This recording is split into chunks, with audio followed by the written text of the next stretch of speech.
Welcome to one of the Harvard Classics. In our journey together, you'll get a mix of classic and contemporary materials to contemplate and shape your thinking about marketing. Regis McKenna's first sentence, "The 1990s will belong to the customer," requires a little modification to remain relevant today and into the foreseeable future. The 1990s and beyond will increasingly belong to the customer. Technology is a big deal, and now the foundation of marketing in both strategy and execution. In the mid-1980s, yes, I was there, my IBM PC with 256K of memory, that's K, not MB, and 1 MB hard drive, that's megabytes, not gigabytes or terabytes, was the state of the art in personal computing. I just bought this 10 terabyte external plug and play drive for less than $160. To compare, you'd need 10 million of my 1984 IBM PCs linked together to create the equivalent storage capacity of one of my new 10 terabyte drives. By the way, I paid over $4,000 for my IBM PC, including a dot matrix printer, upgraded graphics, you could draw lines, and the 1 megabyte hard drive upgrade from a floppy disk drive. Crazy stuff. In any case, this trip down memory lane is illustrative of how much technology not only is part of marketing, but how it will continue to define the marketing profession, and because marketing is everything, business strategy and execution too. Going further with McKenna's framework, there is knowledge-based marketing and experience-based marketing.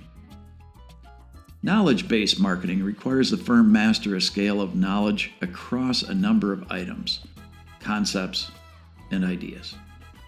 Things like customers, competitors, futuring, etc., all require knowledge gathering and synthesis from a wide array of sources and contexts. It seeks to leverage this scale of knowledge by including the customer in the design process to align with their needs, desires, and strategies, generating niche thinking about which segments to target and to own, developing the infrastructure necessary across suppliers, vendors, partners, users, etc., and do so in a way that supports the firm's brand and differentiation. Experience-based marketing emphasizes interactivity, connectivity, and creativity. It thinks and acts deeply around the customer and the competition to derive new product and service intelligence.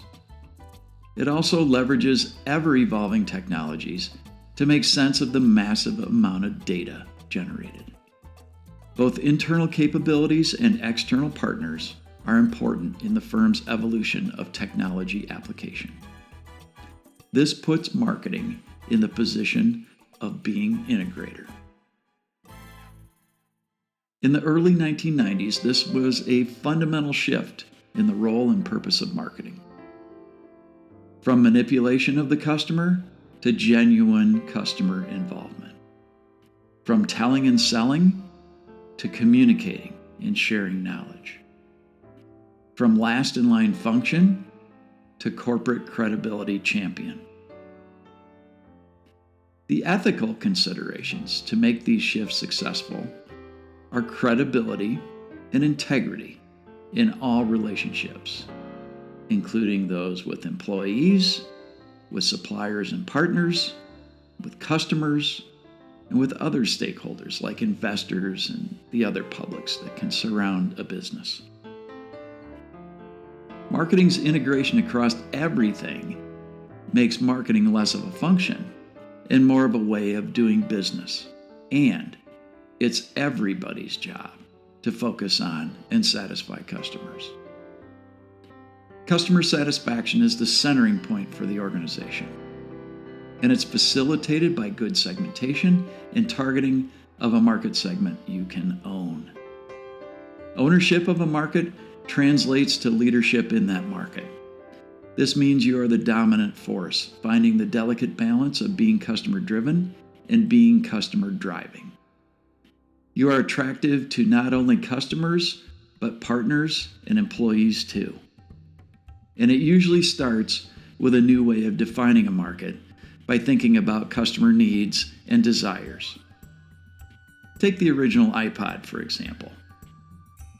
Steve Jobs didn't say, "I want to make a music device that's about the size of a cigarette package, has a wheel that's not really a wheel, and uses headphones." Instead, he redefined the need by saying, "I want to be able to put 1,000 songs in my pocket." The iPod owned the market of people who wanted to put 1,000 songs in their pocket. In fact, the competition at the time was the Sony Walkman, which could only play one cassette tape at a time. It took only about 4 years for the iPod to dominate the market previously owned by the Walkman for over 20 years. How did it happen? Through the combination of knowledge-based and experience-based marketing. Beyond the initial innovation, customers naturally drive successful companies toward customization. The automobile, the telephone, the bicycle are all examples of something starting very simply and evolving toward huge numbers of variety. The equation, variety plus service equals customization, is a huge part of how we see companies becoming successful today as they evolve their capacity to deal with individual customers in unique ways. And yes, we're right back to technology. Mass customization and proactive customer service are both enabled by the evolution of technology. Nike by You is a current example of mass customization. You get to pick the combination of colors and features to make your shoes unique. They're still Nike shoes, but they're your Nike shoes, unlike any other.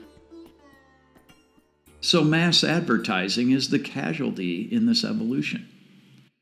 There are simply too many products and too much differentiation to get all messages to all consumers. Even though you're hit with over 3,000 marketing messages per day, there are far more products and services vying for your attention. In some ways, more advertising to the masses also creates confusion. The tale of Eveready's Energizer Bunny advertising being more often associated with its competitor Duracell is an example of the need to customize how you reach your target as much as possible. The more targeted and relevant, the more you avoid the annoyance factor too. Besides, effective marketing needs a feedback loop. Mass advertising is pretty much one way. There's a shift from monologue to dialogue required to evolve, thrive, and survive. Adaptive marketing is the goal. Being sensitive, being flexible, and being resilient are the watchwords in marketing is everything's paradigm. Sensitivity involves gathering and reading customer feedback in real time. Flexibility comes through the organization's structure and capabilities to react to that customer feedback. And most importantly, resiliency comes from the willingness to learn from mistakes, from being a learning and evolving organization. And the lines are blurring between products and service. Some product-oriented organizations like drugstores and grocery stores are actually offering the service of convenience through their large product assortments. Likewise, services like airlines are productizing through their packages and frequent flyer programs. As McKenna says, technology creates the feedback loop that integrates the customer into the company, allows a company to own a market, permits customization, creates a dialogue, and turns a product into a service and a service into a product.